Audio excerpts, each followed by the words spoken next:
Hey guys, this is Jake from Restricted Garage here. I got a fun project for the 240 today. So we're going to be putting in this battery relocation tray from Captive Plasma. I'll put a link down in the description of where you can find this. This is a great kit put together by this guy that sent wonderful instructions, and it's a pretty self-explanatory kit. And I just wanted to create a video to kind of explain the whole process of how this gets done. Right here we have our tools that we're going to be using. We've got a riv nut setter with an M8 insert.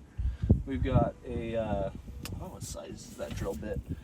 We've got a 13/32 drill bit and drill, a pry tool, a Phillips head, and a 1/2-inch wrench right there. So I'll show you why I'm actually doing this battery tray in the back here. We'll go to the front real quick. 3, 2, 1. All right guys, we're in the front here, and here's what we're actually replacing. So here's the battery in the stock location, and since I want to go turbo, the charge pipe is going to have to go down basically through where this battery tray is currently at. So we're going to relocate the battery to the back, and in order to do so, we need to run the cable from the back all the way up to the front here. And then we're going to have a power distribution block probably right here or on the back of the firewall here. But yeah, so you can see how corroded it is. It's just covered in this corrosion, basically. So we're gonna delete all this and move it to the back and probably go with a smaller battery. But yeah, so that's basically what we're trying to accomplish here, is just move the battery to the back, clean up and tidy up this engine bay, get it ready for a turbo. All right guys, I'm gonna go over what is actually included in this kit from Captive Plasma. So we got the tray, and then we have these angle brackets that are gonna go in here, which can be slid up and down to adjust the size of the battery you're using. We have the top mount for the battery here, which you use J hooks so you can mount the battery down. Then it comes with some hardware, which is M8. It's a 1/2 inch for these bolts here, and it comes with these riv nuts. And then we're going to use the riv nut tool and mount all that. And it comes with wonderful instructions. We got step by step, and then we have photos on what actually needs to be drilled out and replaced with those riv nuts. So we're going to go ahead and get started with step 1 here, and remove the carpet and fuel pump, or fuel pump bracket I should say, but we don't have any carpet already, so we're just going to go ahead and remove that bracket.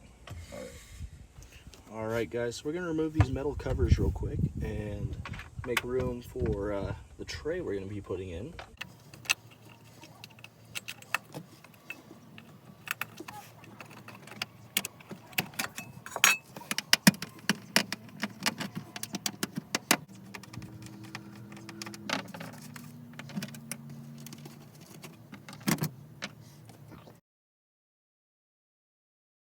All right, now that we got this cover off here, you can see that we have our fuel pump just sitting underneath here.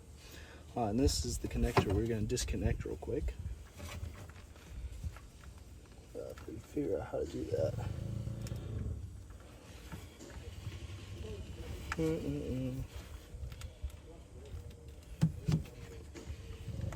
There we go. There's that connector there. This can just get folded to the side real quick. And then we're going to disconnect this this plug here, and this is what's going to actually go into that new one there.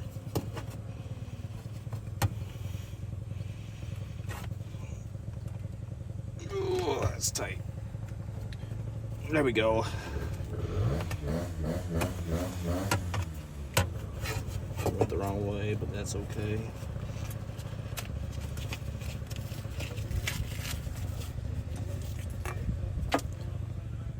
Alright guys, according to this video, or this photo here, we have to remove this far one over by this tower here. So you can see it's just loose and plastic. And then we're going to remove the plastic clip that's also right here, that's right in front of the connector here as well. So we're going to go ahead and remove those real quick with this little pry tool. So I went ahead and tried to pry these off, and they are 35 years old, so you can tell how that went. They broke on me. So this one just pulled out because I could not get the screw out, and this one just went pressed through. So what we're going to go ahead and do now is double check these instructions here. We are going to use the drill bit and widen each one of these 3 holes real quick. So I will go ahead and start doing that. All right, guys, I got the drill bit here, or the drill with the 13/32 drill bit, and just double check which ones you're drilling out. We're gonna be doing this one, and this one. So we're just gonna start with this one real quick here. Make sure your drill's straight up and down here. And get some speed on that thing. Oh. Okay, well, that didn't take much. And then we're gonna do this one here. Oh, it didn't take much. Really? That did not take much at all. And then this one I think is gonna take quite a bit more because we actually have to drill through some pretty tough stuff here. Never mind. Okay, that just came right out. Is just one of those square nuts that looks like it was pressed in. So we are good to go ahead and throw those riv nuts on now. All right, guys, here we have the riv nut tool. I'll show you guys how this works real quick.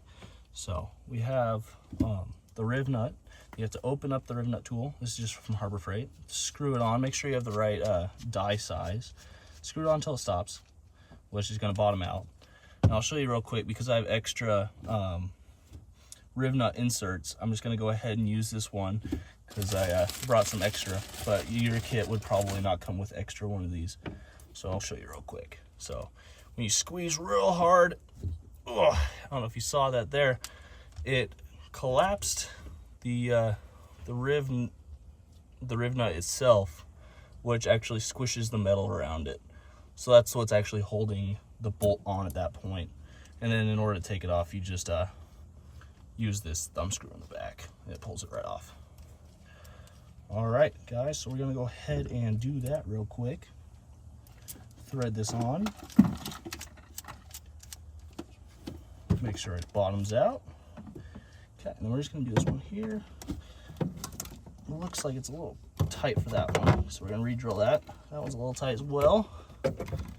Same with that one, we're gonna re-drill them. Double wall her out. Don't drill into your gas tank while you're doing that. And then right here as well. It really bites. So we're gonna double check with these riv nuts we got. Make sure they fit in there. Look at that. Perfect. So now we're gonna go ahead and use the riv nut tool. So I already have one loaded up from when I tried this before. Make sure it's open all the way, tighten down. We're gonna go right here. Go inside. Make sure it's all the way bottomed out. Then you're gonna squeeze until it bottoms out like that. All right, guys. So now we're gonna do this threaded insert. Just go ahead and bottom her out, squeeze it, open it back up, unthread. And then we're gonna do one more real quick. All the way in the back by that drill. Make sure I move that out of the way so you can see.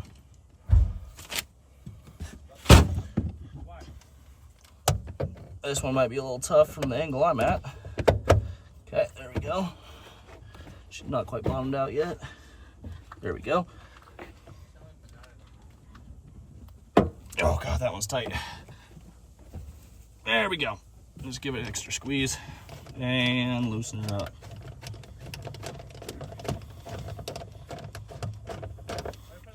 Cool, look at that. All right, guys, now that we have those threaded inserts, we can go ahead and throw this plate on real quick. So we're just gonna go thread this plug through. And then we are going to go ahead and push this right in there. Make sure that's tight, fit in there.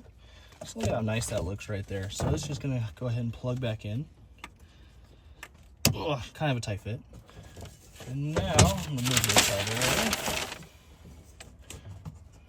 Now, you should be able to thread this plate on. So, we're gonna get these brackets here, and I will go ahead and put these on real quick. The brackets mount, so you're gonna put this more triangle side you see here on the bottom plate right there. Same thing with this one. And then you can take these bolts here that they have, go ahead and just start threading those on. We'll go ahead and do this Alright guys, this is what it currently looks like. So I put the bolts on this tray here. I just left this on. I'm not sure if you really need this or if it's really recommended to have that on there, but I was able to get it to work. Then you bolt up these 3 bolts that originally came off the cover in the first place. And then you got the 2 bolts that have these brackets. So this is how the brackets work. So just from, I believe, an 8-inch battery to a 6-inch battery. So if you have a smaller battery, it pinches in, bigger battery pinches out. Same thing on this side. It's a little tight because the plate's flex because I have not tightened this bolt down yet. But when you get your battery, you just pinch them together and then it mounts the battery. And then the J-hook goes in one of those slots here to hook on the battery there. So that's basically what it looks like. So it's pretty much bolted up all the way together. I just need to tighten everything. And then in the next episode of this, we're gonna get a battery and then wire the cable we have over here all the way up to the front there. So if you guys have any questions, go ahead and leave them in the comments. And I'll also put a link to this kit from Captive Plasma in the description so you guys can find this kit as well to go ahead and put your battery in the back.